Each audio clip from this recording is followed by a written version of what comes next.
आप सभी को प्रभु यीशु मसीह के मधुर और मीठे नाम में जय मसीह की। आप सभी का स्वागत है हमारी यूट्यूब चैनल ख्रिस्टवानी चर्च में। आज की कहानी है प्रभु यीशु मसीह के जलाए जाने की कहानी, जिसका वर्णन मत्ती, मरकुस, लूका और यूहन्ना के सुसमाचार में आपको मिल जाएगा। कहानी में आगे बढ़ने से पहले यदि आपने हमारे चैनल को सब्सक्राइब नहीं किया तो सब्सक्राइब कर लें और बेल को दबाना ना भूलें। मेरे प्रिय भाई और बहनों, जब सैनिकों द्वारा यीशु को क्रूस पर चढ़ा देने के बाद यहूदी अगुओं ने पिलातुस से कहा कि उस झूठे यीशु ने कहा था कि वह 3 दिनों के बाद मरे हुए में से जी उठेगा। किसी को यह निश्चित करने के लिए कब्र की निगरानी करनी होगी कि उसके चेले उसके शरीर को चुरा कर न ले जाएं। यदि वे ऐसा करते हैं तो वे कहेंगे कि वह मरे हुए में से जी उठा है। पिलातुस ने कहा, कुछ सैनिकों को ले जाओ और जैसा तुम कर सको वैसे कब्र की निगरानी करो।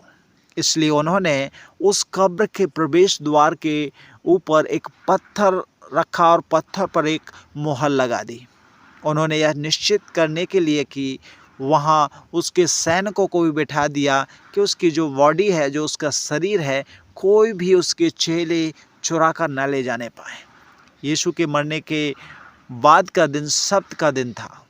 कोई भी सब्त के दिन काम नहीं करता था। इसलिए यीशु मसीह के कोई भी मित्र या चेले उस कब्र पर नहीं आए थे।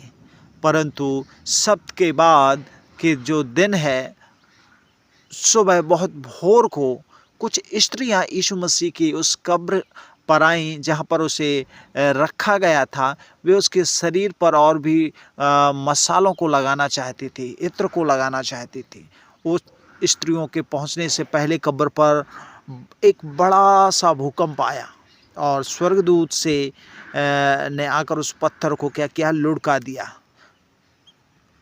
जो कब्र के प्रवेश द्वार पर पत्थर रखा हुआ था और जो उस पर पहरेदार बैठे हुए थे, वहाँ पर उसकी रखवाली कर रहे थे, यह स्वर्गदूत उजियाले के समान चमक रहा था। और कब्र पर जो सैनिक थे उन्होंने उसे देखा भी। वे इतना डर गए कि मृतकों के समान ज़मीन पर गिर गए। जब वे स्त्रियां जो कब्र पर आई थीं तो उस स्वर्गदूत ने उनसे कहा, डरो मत, यीशु यहाँ नहीं है, वह मरे हुओं में से जी उठा है, जैसा कि उसने कहा था कि वह जी उठेगा। कब्र में खोजो और देखो। उन स्त्रियों ने कब्र के भीतर और जहाँ यीशु का शरीर रखा हुआ था वहाँ खोज की और देखा कि उसका शरीर वहाँ नहीं है। तब स्वर्गदूत ने उन स्त्रियों से कहा, जाकर उसके चेलों को बताओ कि यीशु मसीह मरे हुए में से जी उठा है और वह तुम्हारे आगे आगे गलील को जाएगा। वे स्त्रियां अचंभित हुईं और बहुत आनंदित हुईं। वे चेलों को यह शुभ संदेश सुनाने के लिए दौड़ पड़ी। जब वे स्त्रियां चेलों को यीशु का यह शुभ संदेश बताने के लिए मार्ग पर जा रही थी तो यीशु मसीह उन पर प्रकट हुआ। वे उनके पैरों पर गिर पड़ी। तब यीशु ने कहा, मत डरो, जाकर मेरे चेलों से गलील जाने को कहो, वे वहाँ मुझको देखने पाएंगे।